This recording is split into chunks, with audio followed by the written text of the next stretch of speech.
Hyderabad MP seat గెలిపే లక్ష్యంగా పెట్టుకున్న బీజేపీ ప్రచారంలో దూకుడు పెంచింది. మాధవీలతకు మద్దతుగా ఇవాళ రోడ్ షో నిర్వహించనున్నారు అమిత్ షా. లాల్ దర్వాజా నుంచి శాలిబండ, సుధా టాకీస్ వరకు సాగే ఈ రోడ్ షోపై ఆసక్తి నెలకొంది. హైదరాబాద్ లోక్సభ స్థానంపై బీజేపీ అధిష్టానం స్పెషల్ ఫోకస్ పెట్టింది. ఇప్పటి వరకు ఒక లెక్క, ఇక నుంచి మరో లెక్క అంటున్నారు బీజేపీ నేతలు. పాత బస్తీలో తిరుగులేని శక్తిగా ఉన్న ఎంఐఎంకి ధీటుగా ఇప్పుడు బీజేపీ కూడా అభ్యర్థి ఎంపిక నుంచి ఎన్నికల ప్రచారంలోనూ వ్యూహాత్మకంగా అడుగులు వేస్తోంది. హైదరాబాద్ ఎంపీ అభ్యర్థిగా మాధవీలతను బరిలోకి దించిన బీజేపీ ఈసారి అసదుద్దీన్ని ఓడించడమే టార్గెట్గా పెట్టుకుంది.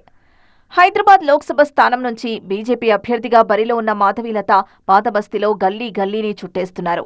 మాధవీలతకు ధీటుగా ప్రచారం చేస్తున్న ఎంఐఎం చీఫ్ అసదుద్దీన్ ఓవైసీ కూడా పాతబస్తీలో ఎలక్షన్ హీట్ పెంచుతున్నారు.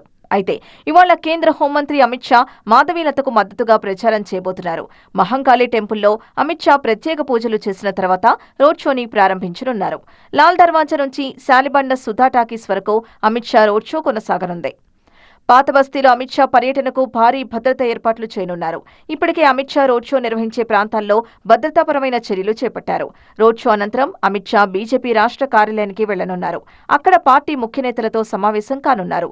ఎన్నికల వ్యూహాలు, ప్రచారంపై నేతలకు దిశానిర్దేశం చేస్తారు.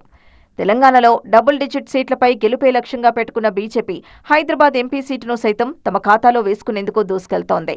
పాతబస్తీలో అమిత్ షా ఎన్నికల ప్రచారంతో పొలిటికల్ హీట్ మరింత పీక్స్కు చేరనుంది.